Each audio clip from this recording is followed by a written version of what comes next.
إن الحمد لله نحمده ونستعينه ونؤمن به ونتوكل عليه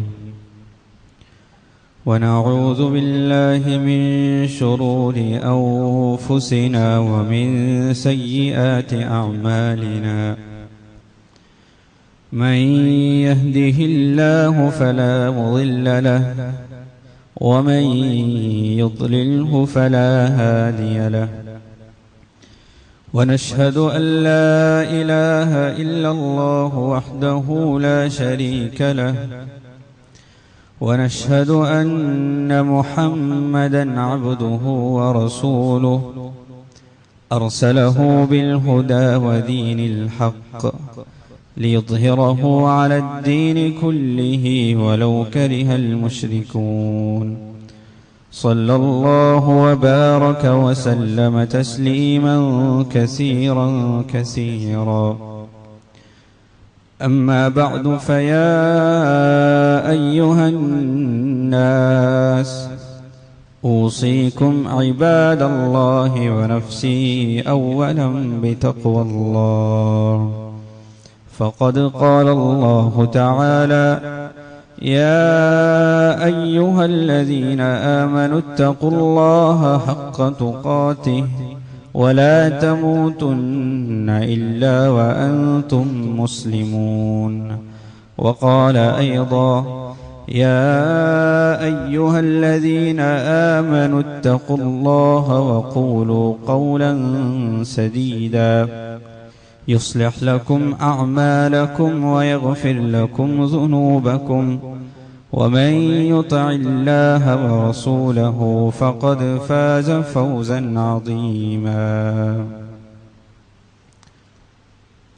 قال الله تعالى فبما رحمة من الله لنت لهم ولو كنت فظا غليظ القلب لانفضوا من حولك رب اشرح لي صدري ويسر لي أمري واحلل عقدة من لساني يفقه قولي إن أريد إلا الإصلاح ما استطعت وما توفيقي إلا بالله عليه توكلت وإليه أنيب അല്ലാഹു സുബ്ഹാനഹു വ തആലയെ തഖ്വ ചെയ്ത് ജീവിതത്തിലുടനീളം അവന്റെ കൽപ്പന നിരോധനങ്ങൾക്ക് മുൻഗണന കൽപ്പിച്ചുകൊണ്ട് ജീവിതത്തെ ചിട്ടപ്പെടുത്തണമേ എന്ന് ആദ്യമായി ഞാൻ എൻ്റെ നഫ്സിനോടും തുടർന്ന് നിങ്ങൾ ഓരോരുത്തരോടും വസിയ്യത്ത് ചെയ്യുകയാണ്, ഓർമ്മപ്പെടുത്തുകയാണ്. അല്ലാഹു സുബ്ഹാനഹു വ തആല നാം ഏവരെയും അവന്റെ മുത്തഖീകളായ സജ്ജനങ്ങളുടെ കൂട്ടത്തിൽ ഉൾപ്പെടുത്തി അനുഗ്രഹിക്കുമാറാകട്ടെ.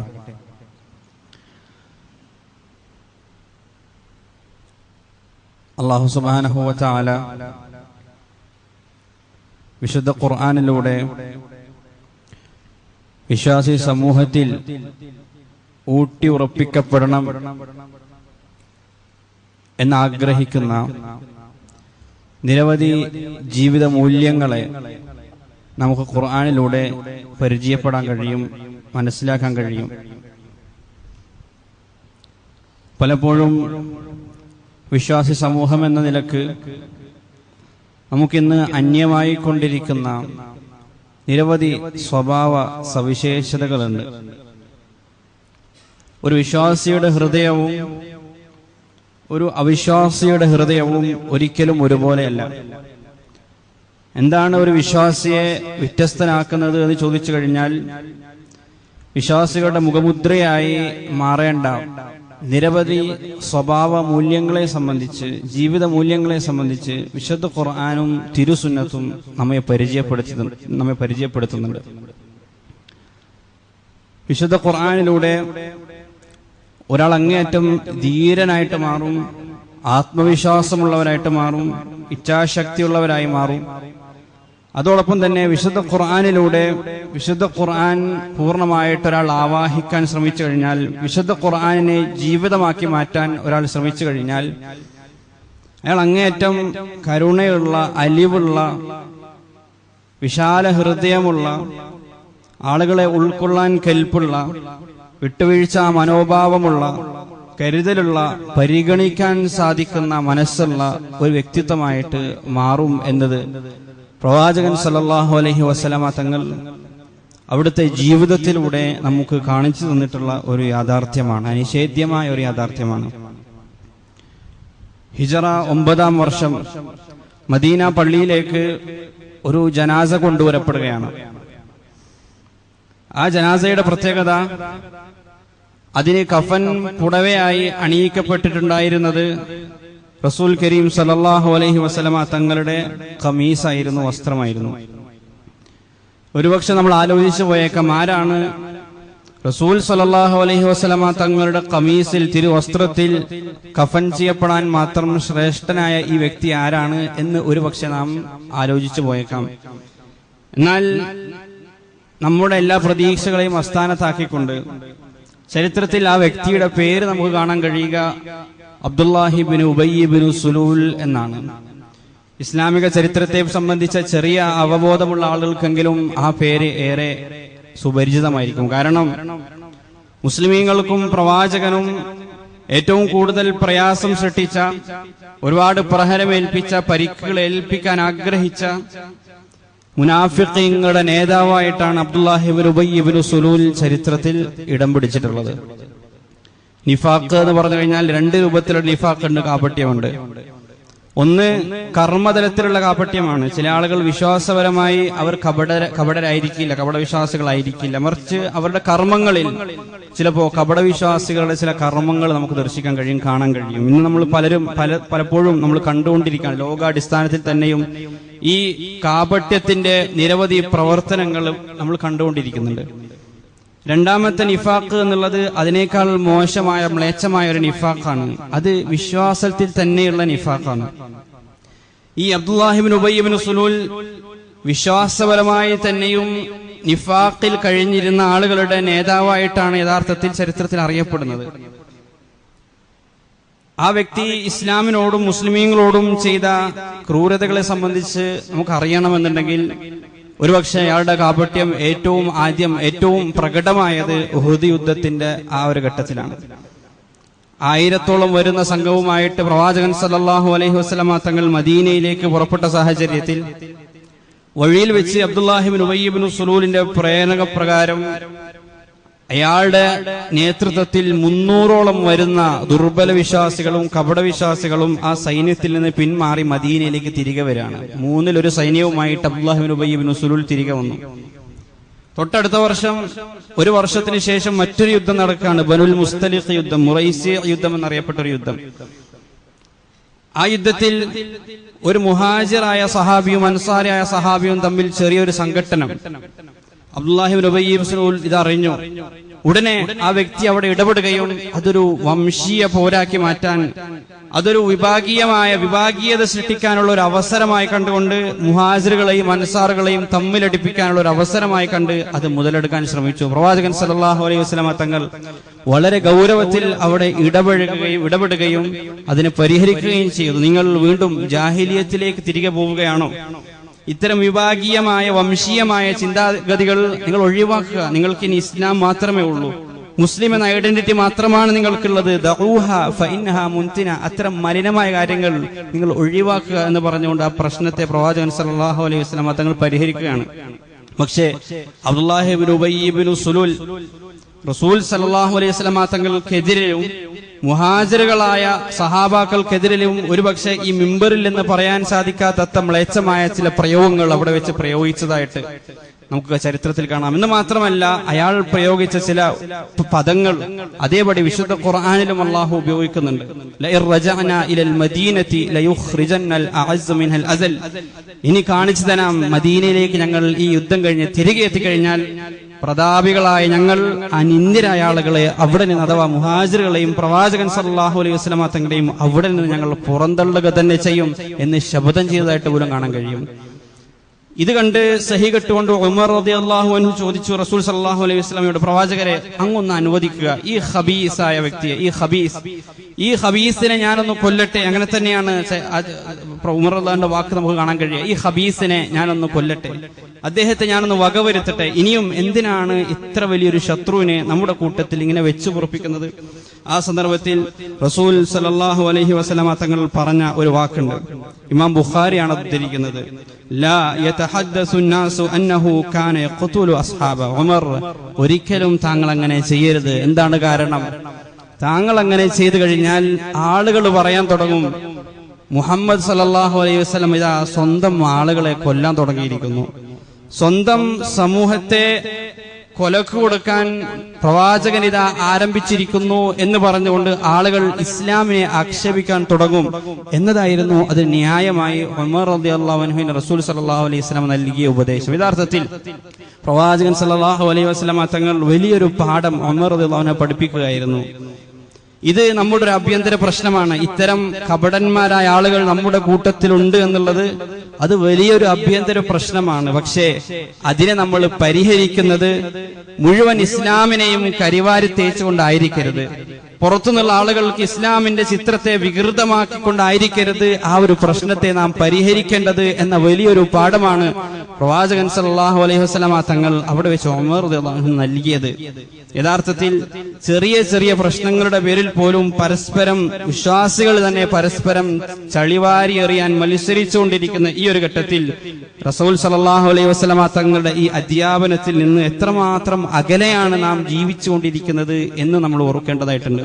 ഇവിടെ കൊണ്ടൊന്നും ഈ മനുഷ്യന്റെ ശത്രുതയോ ഈ മനുഷ്യന്റെ ഷർറോ ഇസ്ലാമിന് അവസാനിക്കുന്നില്ല. അതേ യുദ്ധം കഴിഞ്ഞ് തിരികെ മദീനയിൽ എത്തിയപ്പോഴാണ് ആയിഷ റളിയല്ലാഹു അൻഹയ്ക്കെതിരിൽ വിശ്വാസികൾക്കൊരിക്കലും സങ്കല്പിക്കാൻ പോലും കഴിയാത്ത ആരോപണങ്ങൾ ഇയാളുടെ നേതൃത്വത്തിൽ ഉള്ള മുനാഫിഖീങ്ങൾ പടച്ചുണ്ടാക്കുകയും അത് മദീനയിൽ പ്രചരിപ്പിക്കുകയും ചെയ്യുന്നത്.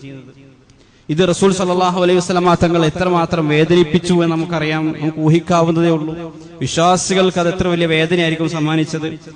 അവിടം കൊണ്ടൊന്നും ഈ ഷർറ് അവസാനിച്ചിട്ടില്ല. ഹിജ്റ 9-ാം വർഷം, ആ മരണപ്പെട്ട വർഷത്തിൽ അബൂ ആമിർ അർ-റാഹിബ് എന്ന് പറയുന്ന ഇസ്ലാമിനോട് അങ്ങേയറ്റം ശത്രുത വെച്ച് പുലർത്തിയിരുന്ന ഒരു ക്രൈസ്തവ പുരോഹിതൻ റോമിലേക്ക് നാടുകടക്കുകയും സിറിയയിലേക്ക് നാടുകടക്കുകയും റോമൻ സൈന്യവുമായി ചേർന്നുകൊണ്ട് മദീനയിലുള്ള മുസ്ലിമീങ്ങളെ മുഴുവൻ നിഷ്കാസനം ചെയ്യാനുള്ള തീരുമാനമെടുക്കുകയും ഗൂഢാലോചന നടത്തുകയും അങ്ങനെ അതിന്റെ സഹായത്തിന് വേണ്ടി മദീനയിലേക്ക് ഈ സൈന്യവുമായി ഞങ്ങൾ തിരികെ എത്തുമ്പോൾ ഞങ്ങൾക്കൊരു കേന്ദ്രം അവിടെ വേണം, ഞങ്ങൾക്ക് അനുകൂലമായിട്ടുള്ള ഒരു കേന്ദ്രം വേണമെന്ന് ആവശ്യപ്പെട്ടുകൊണ്ട് ഈ അബ്ദുല്ലാഹ് ഇബ്നു ഉബയ്യ് ഇബ്നു സുലൂലിനും അതുപോലുള്ള മറ്റു ചില നേതാക്കൾക്കും കത്തെഴുതുകയാണ്.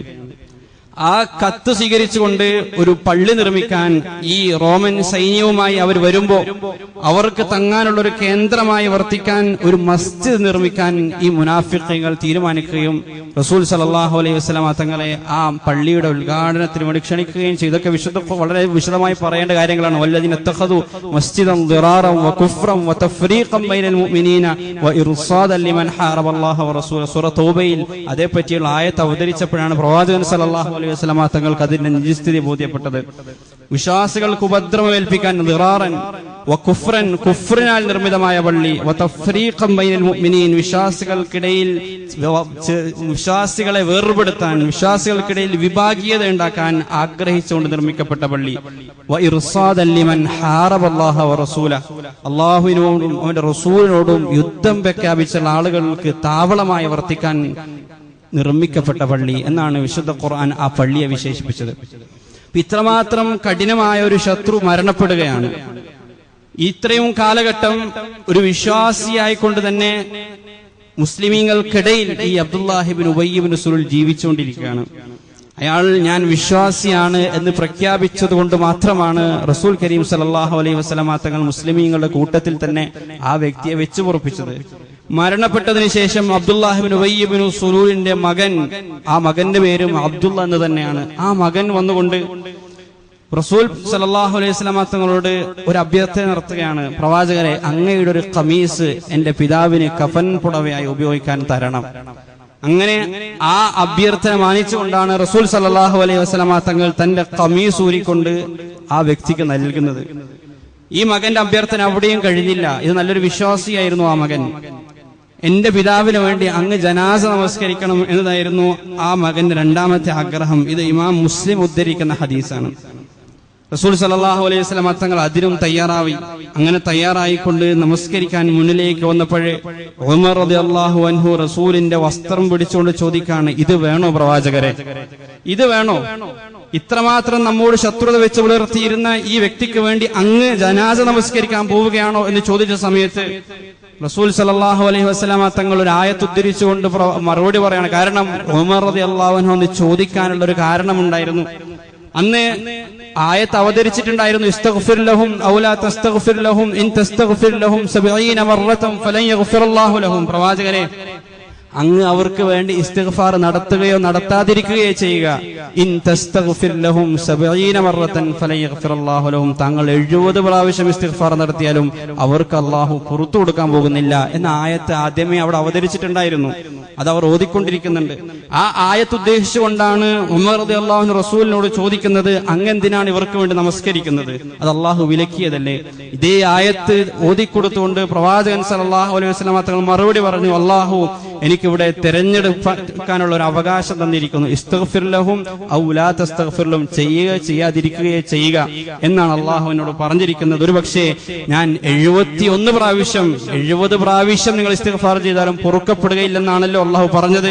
ഞാൻ 71 പ്രാവശ്യം അള്ളാഹുവിനോട് ഇസ്തിഗ്ഫാർ ചെയ്താൽ ഈ വ്യക്തിക്ക് ഒരുപക്ഷെ പുറത്തു കൊടുക്കപ്പെട്ടെങ്കിലോ എന്നായിരുന്നു ഉമർ റളിയല്ലാഹു അൻഹുവിനോട് റസൂൽ സല്ലല്ലാഹു അലൈഹി വസല്ലം തങ്ങൾ കൊടുക്കുന്ന മറുപടി. എന്ന് മാത്രമല്ല, പ്രവാചകൻ അവിടെ നമസ്കരിച്ചു. ആ നമസ്കാരത്തിന് ശേഷമാണ് ആയത്ത് അവതരിച്ചത്, വലാ തുസല്ലി അലാ അഹദിൻ മിൻഹും മാത അബദ. പ്രവാചകരെ, ഇനി ഇത്തരം ആളുകൾക്ക് വേണ്ടി താങ്കൾ നമസ്കാരത്തിന് നേതൃത്വം കൊടുക്കരുത്, നമസ്കരിക്കരുത് എന്ന് വിലക്കിക്കൊണ്ടുള്ള ആയത്ത് അതിന് ശേഷമാണ് അവതരിക്കുന്നത്. നമ്മൾ മനസ്സിലാക്കേണ്ട ഒരു കാര്യം, റസൂൽ സല്ലല്ലാഹു അലൈഹി വസല്ലം തങ്ങളുടെ സത്യസന്ധമായ ആത്മാർത്ഥതയുള്ള ആ ഗുണകാംക്ഷ മനോഭാവത്തെ സംബന്ധിച്ച് നമ്മൾ ആലോചിച്ച് നോക്കുക. അതിന്റെ ആഴവും പരപ്പും നമ്മൾ ആലോചിച്ച് നോക്കുക. എങ്ങനെയാണ് നമുക്കത് ഉൾക്കൊള്ളാൻ കഴിയുക? റസൂൽ സല്ലല്ലാഹു അലൈഹി വസല്ലം എത്ര ആത്മാർത്ഥമായി തന്റെ സമൂഹത്തിലുള്ള ആളുകളോട് ഗുണകാംക്ഷയുള്ളവനായിരുന്നു, നസീഹത്തുള്ളവരായിരുന്നു. അവരുടെ വിജയം പ്രവാചകൻ സല്ലല്ലാഹു അലൈഹി വസല്ലം തങ്ങൾ ആഗ്രഹിച്ചിരുന്നു എന്ന് വളരെ കൃത്യമായി മനസ്സിലാക്കാൻ സഹായിക്കുന്ന ഒരു ചരിത്ര സംഭവമാണിത്. യഥാർത്ഥത്തിൽ ഒരിക്കലും ഇങ്ങനെയുള്ള ഒരു നിലപാട് റസൂൽ സല്ലല്ലാഹു അലൈഹി വസല്ലം അബ്ദുല്ലാഹി ഇബ്നു ഉബയ്യ് ഇബ്നു സുലൂലിനോട് സ്വീകരിക്കുമെന്ന് സഹാബാക്കൾ ആരും പ്രതീക്ഷിച്ചിരുന്നില്ല. പലപ്പോഴും പ്രവാചകന്റെ ജീവചരിത്രത്തിൽ ആർത്ഥത്തിൽ നമ്മൾ പ്രതീക്ഷിക്കാത്ത നിലപാടുകളാണ് റസൂൽ സല്ലല്ലാഹു അലൈഹി വസല്ലം തങ്ങൾ പലപ്പോഴും കൈക്കൊണ്ടതായിട്ട് നമുക്ക് കാണാൻ കഴിയുക. അതിന്റെ ഏറ്റവും വലിയൊരു ഉദാഹരണമാണ് മക്ക വിജയത്തിന്റെ സാഹചര്യം. ഏറ്റവും വിജയശീലാളിതനായിക്കൊണ്ട് ഒരുപാട് കാലം തങ്ങളെ പട്ടിണിക്കിട്ട, സങ്കല്പിക്കാൻ കഴിയുന്ന രൂപത്തിലെല്ലാം തന്നെയും തന്റെ കുടുംബാംഗങ്ങളെയും തന്നെ വിശ്വസിച്ച ആളുകളെയും പീഡിപ്പിച്ച, തങ്ങൾക്ക് ഉപദ്രവമേൽപ്പിച്ച, തങ്ങളെ നിഷ്കാസനം ചെയ്യാൻ, മുസ്ലിം ഉമ്മത്തിനെ നിഷ്കാസനം ചെയ്യാൻ ഉദ്ദേശിച്ചുകൊണ്ട് പലകുറി ഇറങ്ങിപ്പുറപ്പെട്ട ഒരു സമൂഹത്തിലേക്ക് ജേതാവായിക്കൊണ്ട് റസൂൽ കരീം സല്ലല്ലാഹു അലൈഹി വസല്ലമ തങ്ങൾ യാത്ര ചെയ്യുമ്പോൾ ആ യാത്രയെ സംബന്ധിച്ചുള്ള വിവരണങ്ങൾ നമ്മളൊന്ന് ചരിത്രത്തിൽ വായിച്ചു നോക്കണം. റസൂലിന്റെ ചരിത്രത്തിലെ ഏറ്റവും വികാര നിർഭരമായ പല കാര്യങ്ങളും നടക്കുന്നത് യഥാർത്ഥത്തിൽ ആ യാത്രയിലാണ്. ഭൗതികമായ ഒരു ലെൻസിലൂടെ നമ്മൾ നോക്കുമ്പോൾ റസൂലിന് ഏറ്റവും അഹങ്കരിക്കാനുള്ള എല്ലാ വകുപ്പും ഉണ്ടായിരുന്ന, അഭിമാനിക്കാൻ ആഹ്ലാദിക്കാനുള്ള എല്ലാ വകുപ്പും ഉണ്ടായിരുന്ന ആ ഒരു സാഹചര്യത്തിൽ, ആ ഒരു യാത്രയിൽ അബുവായിലെത്തിയപ്പോൾ റസൂൽ കരീം സല്ലല്ലാഹു അലൈഹി വസല്ലം തങ്ങൾ വഴിമാറി സഞ്ചരിക്കുകയാണ്. സ്വഹാബാക്കൾ അന്വേഷിക്കാണ്, ഇത് എവിടേക്കാണ് റസൂൽ സല്ലല്ലാഹു അലൈഹി വസല്ലം വഴിമാറി പോകുന്നത്. പിന്നീട് അവര് പ്രവാചകൻ സല്ലല്ലാഹു അലൈഹി വസല്ലം തങ്ങളെ അന്വേഷിച്ചു പോയപ്പോഴേ അവർക്ക് കാണാൻ കഴിഞ്ഞത് ഒരു കുഞ്ഞിനെ പോലെ ഒരു ഖബറിനരികിൽ മുട്ടുകുത്തി ഇരുന്നു കൊണ്ട്, തല താഴ്ത്തിക്കൊണ്ട്, ഇരു കൈകൾ കൊണ്ട് മുട്ട് ചേർത്ത് പിടിച്ചിരുന്നുകൊണ്ട് പൊട്ടിക്കരഞ്ഞുകൊണ്ടിരിക്കുന്ന, തന്റെ മാതാവിന്റെ ഖബറിനരികിൽ ഇരുന്നു കൊണ്ട് കരഞ്ഞുകൊണ്ടിരിക്കുന്ന ഒരു റസൂൽ സല്ലല്ലാഹു അലൈഹി വസല്ലം തങ്ങളുടെ കാഴ്ചയാണ് ഈ സഹാബാക്കൾ കണ്ടത്. ഈ സഹാബാക്കൾക്ക് തൊട്ട് മുന്നേ വരെ അവർ പറഞ്ഞുകൊണ്ടിരുന്നത് എന്താണ്? അൽ-യൗമു യൗമുൽ മൽഹമ, ഇതാ പ്രതികാരത്തിന്റെ ദിവസം എത്തി, ഇതാ എല്ലാവരെയും വകവരുത്താനുള്ള ദിവസം എത്തിയിരിക്കുന്നു, ഒരുപാട് കാലങ്ങളായി ഞങ്ങൾ ആഗ്രഹിച്ച ആ ദിവസം ഇതാ എത്തിയിരിക്കുന്നു എന്ന ആഹ്ലാദ ചിത്തരായിക്കൊണ്ടിരുന്ന സഹാബാക്കളെ സംബന്ധിച്ചിടത്തോളം ഈ രംഗം കാണുമ്പോൾ അവരെന്താണ് മനസ്സിലാക്കുക? ഏത് രൂപത്തിലാണ് ആ ഒരു രംഗം അവരുടെ ഹൃദയത്തെ സ്വാധീനിക്കുക? നമ്മൾ ആലോചിച്ച് നോക്കുക. അലിവും ഖനിവുമുള്ള ആ റസൂൽ സല്ലല്ലാഹു അലൈഹി വസല്ലം തങ്ങളുടെ ഹൃദയം എത്രമാത്രം സഹാബാക്കളെ സ്വാധീനിച്ചിട്ടുണ്ടാകുമോ നമ്മൾ ആലോചിച്ച് നോക്കുക. അതിന് പ്രവാചകൻ തെരഞ്ഞെടുത്ത ആ ഒരു സാഹചര്യം ഏതാണ് നമ്മൾ ആലോചിച്ച് നോക്കുക. പ്രവാചകൻ അവരെന്ന് പൊട്ടിക്കരഞ്ഞുകൊണ്ടിരിക്കുകയാണ്. പ്രവാചകന്റെ മനസ്സിലൂടെ ആ സമയത്ത് എന്തൊക്കെയായിരിക്കാം കടന്നുപോയിട്ടുണ്ടാവുക? ഒരുപാട് വർഷങ്ങൾക്ക് മുന്നേ തനിക്ക് ആകെ ഉണ്ടായിരുന്ന ഉമ്മയെ കൂടി നഷ്ടപ്പെട്ടുകൊണ്ട് മക്കയിലേക്ക് പോയിരുന്ന ആ ബാലൻ ഇന്നിതാ ലക്ഷത്തോളം വരുന്ന സഹാബാക്കളുമായി മക്കയിലേക്ക് ജേതാവായി കൊണ്ട് പോവുകയാണ്. പല ചിന്തകളും പ്രവാചകൻ സല്ലല്ലാഹു അലൈഹി വസല്ലം തങ്ങളുടെ മനസ്സിലൂടെ കടന്നുപോയിരിക്കാം. ആരാരുമില്ലാതെ ഉമ്മു ഐമൻ റളിയല്ലാഹു അൻഹ, അന്ന് കൂടെ ഉണ്ടായിരുന്ന വൃത്തിയായ ഉമ്മു ഐമൻ റളിയല്ലാഹു അൻഹയുടെ കൈപിടിച്ചുകൊണ്ട് സ്വന്തം മാതാവിനെ മറമാടുന്നത് നോക്കി നിന്ന് അവിടെ നിന്ന് തനിച്ച് യാത്ര ചെയ്യേണ്ടി വന്ന ആ ഓർമ്മകളായിരിക്കാം പ്രവാചകൻ സല്ലല്ലാഹു അലൈഹി വസല്ലം തങ്ങളെ അത്രമാത്രം കരയിപ്പിച്ചത്. ശേഷം സഹാബാക്കൾ ചോദിച്ചു, എന്തിനാണ് താങ്കൾ ഇങ്ങനെ കരയുന്നത് എന്ന് ചോദിച്ചപ്പോൾ റസൂൽ സല്ലല്ലാഹു അലൈഹി വസല്ലം മറുപടി പറഞ്ഞു, ഇസ്തഅദൻതു റബ്ബി അൻ അസ്തഗ്ഫിറ ലഹാ ഫലം യുഅ്സൻ ലി. എന്റെ ഉമ്മക്ക് വേണ്ടി ഇസ്തിഗ്ഫാർ ചെയ്യാൻ ഞാൻ അള്ളാഹുവിനോട് അനുവാദം ചോദിച്ചു, പക്ഷെ അള്ളാഹു എനിക്ക് അനുവാദം നൽകിയില്ല എന്ന് റസൂൽ സല്ലല്ലാഹു അലൈഹി വസല്ലം തങ്ങൾ മറുപടി പറഞ്ഞു. ഇത്ര പച്ച മുനാഫിഖീങ്ങൾക്ക് വേണ്ടി പോലും 70-ലധികം തവണ ഇസ്തിഗ്ഫാർ ചെയ്യണമെന്ന് ആഗ്രഹിച്ച റസൂൽ കരീം സല്ലല്ലാഹു അലൈഹി വസല്ലം തങ്ങൾക്ക് സ്വന്തം ഉമ്മയ്ക്ക് വേണ്ടി ഇസ്തിഗ്ഫാർ ചെയ്യാനുള്ള അവകാശം, അതല്ലെങ്കിൽ ആർത്ഥത്തിൽ ഒരു അനുവാദം അള്ളാഹു നൽകിയില്ല. അതിന്റെ പിന്നിലെ രഹസ്യം നമുക്ക് ആർക്കും അറിയില്ല. എന്നിട്ട് റസൂൽ പറഞ്ഞു, ഞാൻ നിങ്ങളെ ഖബർ സന്ദർശിക്കുന്നതിൽ നിന്ന് നിരോധിച്ചിരുന്നു, പക്ഷെ ഇനി മുതൽ നിങ്ങൾ ഖബറുകൾ സന്ദർശിക്കുക. ഫസൂറു അൽ ഖുബൂർ ഫഇന്നഹാ തുദക്കിറുൽ മൗത്ത്. അത് നിങ്ങളെ മരണത്തെ ഓർമ്മിപ്പിക്കും. ഈ ഹദീസ് നമ്മൾ പലപ്പോഴും കേട്ടിട്ടുണ്ടാകും. പക്ഷേ ഹദീസ് പ്രവാചകൻ സല്ലല്ലാഹു അലൈഹി വസല്ലം തങ്ങൾ സഹാബാക്കൾക്ക് പഠിപ്പിച്ചു കൊടുത്ത ആ ഒരു രംഗം, ആ ഒരു സാഹചര്യം, അത് നമ്മൾ ആലോചിച്ച് നോക്കുക. അവരെല്ലാം മതിമറന്നു പോകുമായിരുന്ന ആ ഒരു ഘട്ടത്തിലാണ് റസൂൽ കരീം സല്ലല്ലാഹു അലൈഹി വസല്ലം തങ്ങൾ ഖബർ സന്ദർശനവുമായി ബന്ധപ്പെട്ട മരണത്തെ ഓർമ്മിപ്പിക്കുന്ന കാര്യങ്ങൾ അവർക്ക് ഉപദേശം നൽകിയത് എന്നതാണ്. തിരിച്ച് മക്കയിലെത്തിയപ്പോഴും റസൂൽ സല്ലല്ലാഹു അലൈഹി വസല്ലം സ്വീകരിച്ച നിലപാട് നമുക്കറിയാം. കഴിഞ്ഞ ഖുതുബയിൽ യൂസുഫ് അലൈഹിസ്സലാം തന്റെ സഹോദരങ്ങളോട് പറഞ്ഞ അതേ വാക്കുകൾ, ഖുർആൻ ഉപയോഗിച്ച അതേ വാക്കുകൾ കടമെടുത്തുകൊണ്ടാണ് പ്രവാചകൻ പറഞ്ഞത്, ലാ തസ്രീബ അലൈക്കുമുൽ യൗം. ഇന്ന് പ്രതികാരത്തിന്റെ ദിവസമല്ല, ഇന്ന് നിങ്ങളോട് നടപടികൾ സ്വീകരിക്കുന്ന ദിവസമല്ല. ഇസ്ഹബു ഫഅൻതും മുത്തലഖാ, നിങ്ങൾക്ക് എല്ലാവർക്കും പോകാം. പൊതുമാപ്പ് പ്രഖ്യാപിക്കുകയാണ് റസൂൽ സല്ലല്ലാഹു അലൈഹി വസല്ലം തങ്ങൾ ചെയ്ത്. ഏറ്റവും താഴ്മയോടുകൂടിയായിരുന്നു അന്ന് റസൂൽ സല്ലല്ലാഹു അലൈഹി വസല്ലം തങ്ങൾ മക്കയിലേക്ക് പ്രവേശിച്ചത് എന്ന് നമുക്ക് കാണാൻ കഴിയും. ഈ രൂപത്തിൽ മറ്റുള്ളവരോട് ഗുണകാംക്ഷയുള്ള, ഹൃദയവിശാലതയുള്ള ആ റസൂൽ കരീം സല്ലല്ലാഹു അലൈഹി വസല്ലം തങ്ങളെ എത്രമാത്രം നമുക്ക് ഉൾക്കൊള്ളാൻ കഴിഞ്ഞിട്ടുണ്ട് എന്ന് ആലോചിച്ച് നോക്കുക. വിട്ടുവീഴ്ച മനോഭാവം എന്നുള്ളത് ഒരു വിശ്വാസിയുടെ ഏറ്റവും വലിയ ഒരു അടയാളമാണ്. പലപ്പോഴും നമ്മൾ ആലോചിച്ചേക്കാം, പ്രവാചകൻ സല്ലല്ലാഹു അലൈഹി വസല്ലം തങ്ങളുടെ ചരിത്രത്തിൽ ഇങ്ങനെ പ്രതീക്ഷിക്കാത്ത ഇടങ്ങളിൽ റസൂൽ റഹ്മത്ത് കാണിക്കുമ്പോൾ അത് റസൂൽ സല്ലല്ലാഹു അലൈഹി വസല്ലം ഖുർആൻ അനുസരിച്ച് ജീവിച്ചത് കൊണ്ടാണ് പ്രവാചകന്റെ ജീവിതത്തിൽ ആർദ്രത്തിൽ റഹ്മത്ത് അപ്രതീക്ഷിത നിമിഷങ്ങളിൽ പ്രകടമായത് എന്നതാണ് അതിന്റെ യാഥാർത്ഥ്യം. കാരണം ഖുർആൻ നമ്മോട് റഹ്മത്തുള്ളവരാകാൻ, ഗുണകാംക്ഷയുള്ളവരായി മാറാൻ, ഹൃദയവിശാലത കാണിക്കാൻ, വിട്ടുവീഴ്ച ചെയ്യാൻ ഖുർആൻ നമ്മോട് കൽപ്പിച്ച ഓരോ ഘട്ടങ്ങളെയും ഓരോ സന്ദർഭങ്ങളെയും നമ്മളൊന്ന് പഠിക്കാൻ ശ്രമിച്ചു നോക്കിയാൽ അത് വളരെ കൃത്യമായിട്ട് നമുക്ക് കാണാൻ കഴിയും. സൂറത്തുൽ മാഇദയിൽ ഒരു വിഭാഗത്തെ സംബന്ധിച്ച് നമുക്ക് പരിചയപ്പെടുത്തി തരാണ്. ഫബിമാ നഖ്ദിഹിം മീസാഖഹും, അല്ലാഹുവിനോടുള്ള കരാറുകൾ ലംഘിച്ച ഒരു കൂട്ടർ. ലഅന്നാഹും വജഅൽനാ ഖുലൂബഹും ഖാസിയ, അല്ലാഹുവിന്റെ ശാപത്തിന് അവർ ഇരയായിട്ടുണ്ട്. അവിടെ ഹൃദയം കടുത്തുപോയിട്ടുണ്ട്. യുഹർരിഫൂനൽ കലീമ അൻ മവാദിഹി, വേദവാക്യങ്ങൾ അതിന്റെ സ്ഥാനത്ത് നിന്ന് തെറ്റിച്ച് അവർ സ്വയം വ്യാഖ്യാനിച്ചു കൊണ്ടിരിക്കുകയാണ്. സ്വന്തം താല്പര്യങ്ങൾക്ക് വേണ്ടി അള്ളാഹുവിന്റെ ഗ്രന്ഥങ്ങളെ പോലും വക്രീകരിക്കുന്ന, അതിൽ കൈകടത്തുന്ന ആളുകൾ. യുഹർരിഫൂനൽ കലിമ അൻ മവാദിഹി വനസൂ ഹദ്ദം മിമ്മാ ദുക്കിറൂ ബി, അവർക്ക് നൽകപ്പെട്ട ഉപദേശങ്ങളും ഉത്ബോധനവും അവർ അവഗണിച്ചിട്ടുണ്ട്, അവർ മറന്നുപോയിട്ടുണ്ട്. വലാ തസാലു തത്വരിഉ അലാ ഖായിനത്തിൻ മിൻഹും, റസൂലിനോടുള്ള പറയാണ്, ഇനിയും അവരിൽ നിന്നുള്ള വഞ്ചന താങ്കൾക്ക് അനുഭവിക്കേണ്ടി വരും, കാണേണ്ടി വരും. അതുകൊണ്ട് താങ്കൾ എന്ത് നിലപാട് അവരോട് സ്വീകരിക്കണം? അതാണ് അതിന്റെ ആയത്തിന്റെ കൺക്ലൂഷൻ. റസൂൽ സല്ലല്ലാഹു അലൈഹി വസല്ലം തങ്ങളോട് സ്വീകരിക്കാൻ പറഞ്ഞ നിലപാട് ഫഅഫു അൻഹും വസ്ഫഹ്, അവരോട് വിട്ടുവീഴ്ച ചെയ്യുക.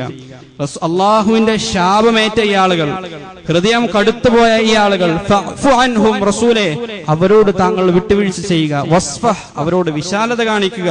ഇന്നല്ലാഹ യുഹിബ്ബുൽ മുഹ്സിനീൻ, കാരണം ആർത്ഥത്തിൽ ഇഹ്സാനുള്ള മുഹ്സിനീങ്ങളായ, തങ്ങളോട് ഉപദ്രവമേൽക്കുമ്പോഴും തിരിച്ച് നന്മ ചെയ്യുന്ന ഇഹ്സാനുള്ള മുഹ്സിനീങ്ങളെ അള്ളാഹു ഏറെ ഇഷ്ടപ്പെടുന്നു എന്നുള്ളതാണ്. സൂറത്ത് നൂറിൽ കാണാം, അള്ളാഹു നിങ്ങൾ വിശാലത കാണിക്കണമെന്ന് പറഞ്ഞ ഒരു കൂട്ടർ നിങ്ങൾ ഉപദ്രവിക്കുന്ന ആളുകളാണ്. വലാ യഅ്തലി ഉലുൽ ഫദ്ലി മിൻകും വസ്അ എന്ന് ആരംഭിക്കുന്ന ആയത്ത് ആയിഷ റളിയല്ലാഹു അൻഹയെ സംബന്ധിച്ച് നേരത്തെ സൂചിപ്പിച്ച ആ ഒരു ആരോപണം ഉയർന്ന സമയത്ത് തന്റെ സ്വന്തം മകളെ സംബന്ധിച്ച് ഇത്രമാത്രം നീചമായ ആരോപണം പ്രചരിപ്പിക്കുന്നതിൽ മുഖ്യ പങ്ക് വഹിച്ച ഒരു വ്യക്തി അബൂബക്കർ റളിയല്ലാഹു അൻഹുവിന്റെ ഔദാര്യത്തിൽ കഴിഞ്ഞുകൊണ്ടിരുന്ന ഒരു വ്യക്തിയായിരുന്നു.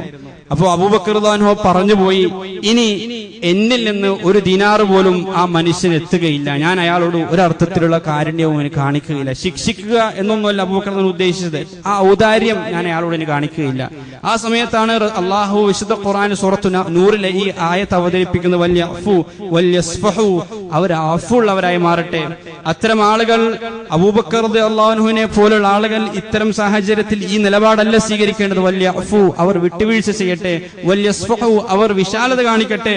അലാ തുഹിബ്ബൂന അൻ യഗ്ഫിറല്ലാഹു ലക്കും, അതിശക്തമായ ഒരു ചോദ്യം ഖുർആൻ ചോദിക്കാണ്. നിങ്ങൾക്ക് അള്ളാഹു പുറത്തു തരണം എന്ന് നിങ്ങൾ ആഗ്രഹിക്കുന്നില്ലേ? അലാ തുഹിബ്ബൂന അൻ യഗ്ഫിറല്ലാഹു ലക്കും, ആരാണ് അങ്ങനെ ആഗ്രഹിക്കാത്തത്?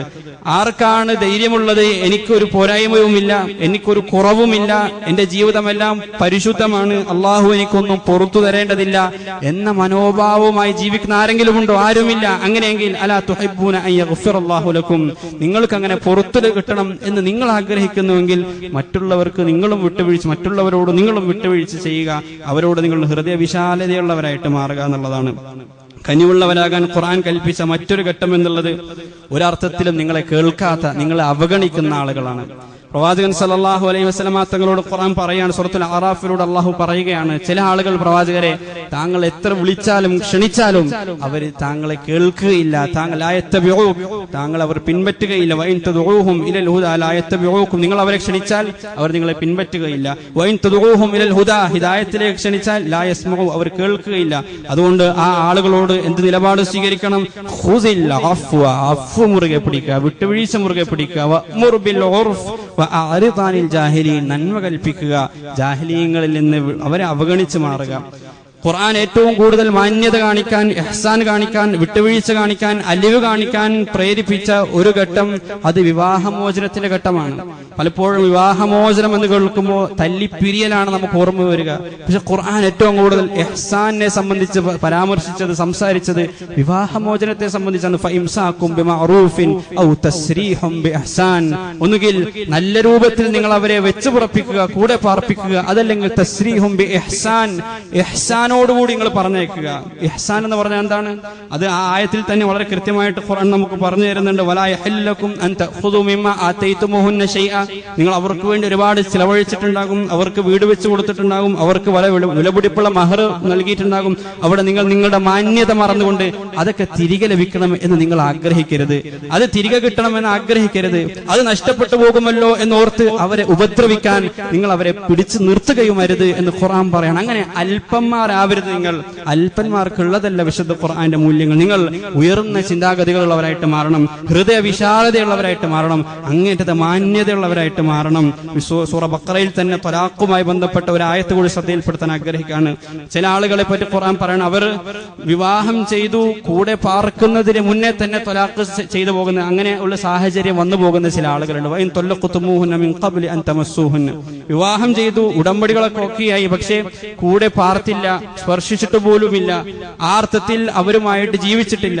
പക്ഷേ വഖദ് ഫറദ്തും ലഹുന്ന ഫരീള, വിവാഹമൂല്യം നിശ്ചയിച്ചിട്ടുണ്ടായിരുന്നു. അങ്ങനെയെങ്കിൽ ഞാൻ അവരുടെ കൂടെ താമസിച്ചിട്ടൊന്നുമില്ലല്ലോ എന്ന് പറഞ്ഞുകൊണ്ട് അല്പന്മാരായിക്കൊണ്ട് നിങ്ങൾ അത് കൊടുക്കാതിരിക്കരുത്. ഫനിസ്ഫു മാ ഫറദ്തും, അതിന്റെ പകുതിയെങ്കിലും നിങ്ങൾ എന്തായാലും കൊടുക്കണം. വിവാഹമൂല്യം നിശ്ചയിച്ചിട്ടുണ്ടെങ്കിൽ അതിന്റെ പകുതിയെങ്കിലും നിങ്ങൾ അവർക്ക് കൊടുക്കണം. എത്ര ഹൃദയവിശാലതയുള്ള ആളുകൾക്കാണ് അപ്പോൾ മുഅ്മിനീങ്ങളാവാൻ കഴിയുക നമ്മൾ ആലോചിച്ചു. ഫനിസ്ഫു മാ ഫറദ്തും, ഇത് ആണുങ്ങളോടാണ് പറയുന്നത്. പക്ഷെ സ്ത്രീകളോട്, ഭാര്യമാരോടെന്ന് പറയുന്നത് ഇല്ല അൻ യഅഫൂൻ വഇൻ തഅഫു അഖറബു വഇൻ തഅഫു അഖറബു ലിത്തഖ്വ വഅൻ തഅഫു അഖറബു ലിത്തഖ്വ, പക്ഷെ നിങ്ങൾ അത് വിട്ടുവീഴ്ച ചെയ്തു കൊടുക്കുക, അതെനിക്ക് വേണ്ടതില്ല എന്ന് പറയുക എന്നുള്ളത് സ്ത്രീകളെ സംബന്ധിച്ചിടത്തോളം അതാണ് അവർക്ക് ഏറ്റവും തഖ്വയുള്ളത്. ഇങ്ങനെ ഈ അർത്ഥത്തിൽ അങ്ങേയറ്റം മാന്യത പുലർത്തുന്ന സ്ത്രീകളെയും അങ്ങേയറ്റം മാന്യത പുലർത്തുന്ന പുരുഷന്മാരെയും വാർത്തെടുക്കുക എന്നതാണ് വിശുദ്ധ ഖുർആന്റെ പരമമായ ലക്ഷ്യം. ഈ ഒരു മാന്യത നമുക്ക് എവിടെയാണുള്ളത്?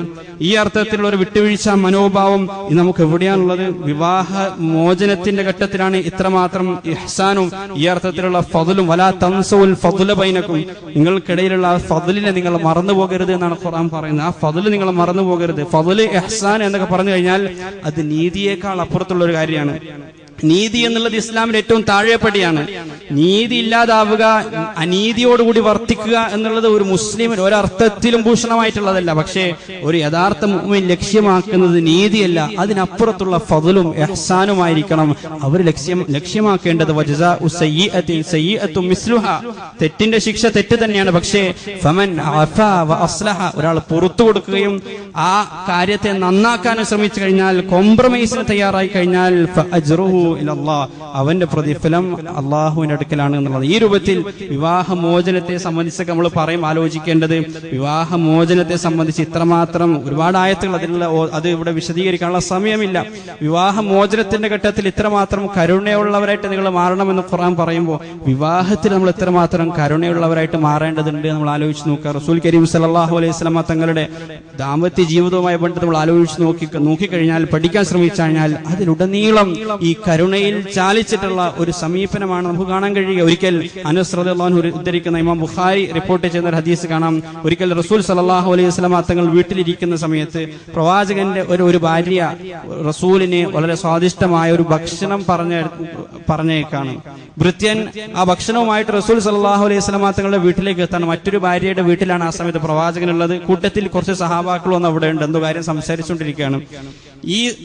ഈ ഭക്ഷണം വന്നെത്തിയപ്പോ തന്നെ ആ വീട്ടിലുണ്ടായിരുന്ന ഭാര്യ ആ ഭൃത്യന്റെ കയ്യിൽ നിന്ന് തട്ടിത്തെറിപ്പിച്ചു കളഞ്ഞു. കാരണം ഇത് എന്റെ ദിവസമാണ്, ഞാൻ സൽക്കരിക്കും, എന്തിനാണ് അതേ ദിവസം മറ്റൊരു ഭാര്യ നല്ല സ്വാദിഷ്ടമായ ഭക്ഷണം ഇവിടെ പറഞ്ഞയക്കുന്നത്? മനുഷ്യ സഹജമായ ചിന്തയാണ് ആ ഭാര്യ അങ്ങനെ ചെയ്യാൻ പ്രേരിപ്പിച്ചത്. ആ ഭൃത്യന്റെ കയ്യിൽ നിന്ന് പാത്രം തട്ടിയപ്പോൾ അത് താഴെ വീണ് ഉടഞ്ഞു, അത് കഷ്ണങ്ങളായ ഭക്ഷണം ചിതറി. യഥാർത്ഥത്തിൽ നമ്മളൊന്ന് ആലോചിച്ച് നോക്കുക, കൂടെ സഹാബാക്കളുണ്ട്, അവരിത് അവരിത് കാണാണ്. ആരാണ് പ്രവാചകൻ? ആളുകൾ ജീവൻ കൊടുക്കാൻ തയ്യാറാണ്. റസൂൽ സല്ലല്ലാഹു അലൈഹി വസല്ലമ തങ്ങളൊന്ന് കൽപ്പിച്ചാൽ തങ്ങൾക്ക് വേണ്ടി ജീവൻ കൊടുക്കാൻ പോലും തയ്യാറായിട്ടുള്ള ആളുകൾ അവിടെ, ലക്ഷക്കണക്കിന് വരുന്ന ആളുകൾ അവിടെ ഉണ്ട്, ആയിരക്കണക്കിന് വരുന്ന ആളുകൾ അവിടെ ഉണ്ട്, സഹാബാക്കൾ അവിടെ ഉണ്ട്. എത്ര ഉന്നതനാണ്! പക്ഷേ റസൂൽ സല്ലല്ലാഹു അലൈഹി വസല്ലമ തങ്ങൾ ഒരു ഈഗോവും അവിടെ വർക്ക് ചെയ്യുന്നില്ല. ഞാൻ ആരാണ് നിനക്ക് മനസ്സിലായില്ലേ എന്ന രൂപത്തിലല്ല ആ ഭാര്യയോട് റസൂൽ സല്ലല്ലാഹു അലൈഹി വസല്ലമ തങ്ങൾ പെരുമാറുന്നത്. പ്രവാചകൻ കുനിഞ്ഞിരുന്നുകൊണ്ട് ആ പാത്രങ്ങൾ, പൊട്ടിച്ചിതറിപ്പോയ പാത്രങ്ങൾ സ്വന്തം കരങ്ങൾ കൊണ്ട് ഒരുമിച്ച് കൂട്ടി, എന്നിട്ട് ആ ഭക്ഷണം ഒരുമിച്ച് കൂട്ടി.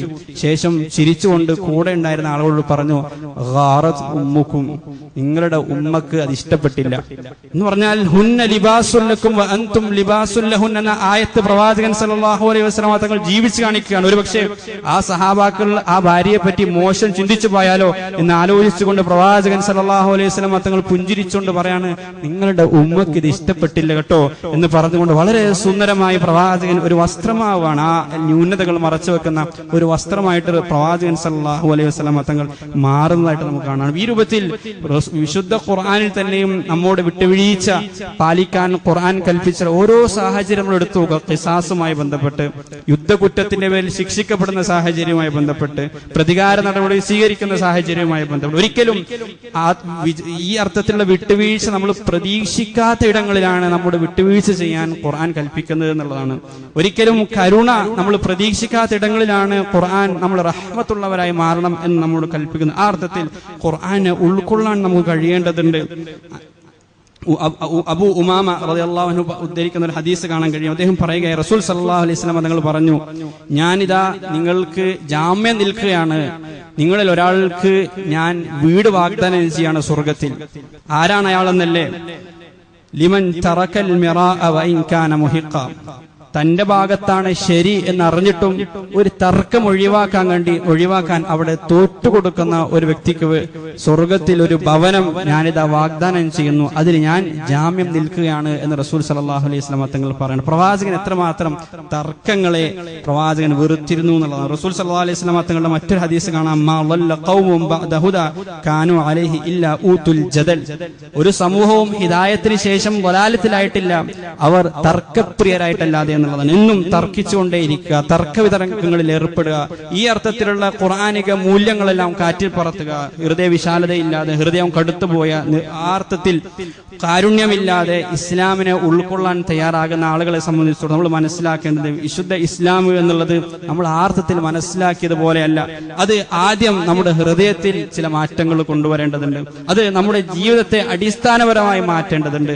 ജീവിതത്തെ സംബന്ധിച്ചുള്ള പല മനോഭാവങ്ങളിലും അത് മാറ്റങ്ങൾ കൊണ്ടുവരേണ്ടതായിട്ടുണ്ട്. അപ്പോഴാണ് യഥാർത്ഥത്തിൽ ഖുർആൻ ഉൾക്കൊള്ളുന്ന പ്രവാചകൻ സല്ലല്ലാഹു അലൈഹി വസല്ലം തങ്ങളെ യഥാവിധി അനുധാവനം ചെയ്യുന്ന മാതൃകയായി സ്വീകരിക്കുന്ന ഉമ്മത്തായിട്ട് നമ്മൾ മാറുക. അപ്പോഴാണ് ഏറ്റവും മാന്യതയുള്ള ഉമ്മത്തായിട്ട് നമ്മൾ മാറുക. അപ്പോഴാണ് സമൂഹം നമ്മളെ നോക്കിക്കൊണ്ട് ഇസ്ലാമിലേക്ക് വരുന്ന ഒരു സാഹചര്യം വരിക. അല്ലാഹു സുബ്ഹാനഹു വ തആല ആ അർത്ഥത്തിൽ എല്ലാ ഉമ്മത്തുകൾക്കും മാതൃകാപരമായി മാറേണ്ട ഉമ്മത്തെന്ന ആ ഉത്തരവാദിത്തത്തെ ഏറ്റവും വളരെ കൃത്യമായി പൂർത്തീകരിക്കാൻ അല്ലാഹു നാം ഏവർക്കും ഭാഗ്യം നൽകുമാറാകട്ടെ, തൗഫീഖ് നൽകി അനുഗ്രഹിക്കുമാറാകട്ടെ. അല്ലാഹു നമ്മുടെയൊക്കെയും ഹൃദയങ്ങളെ അലിവും കനിവുമുള്ള ഹൃദയമാക്കി മാറ്റുമാറാകട്ടെ. ഹൃദയത്തെ അല്ലാഹു വിശാലമാക്കുമാറാകട്ടെ.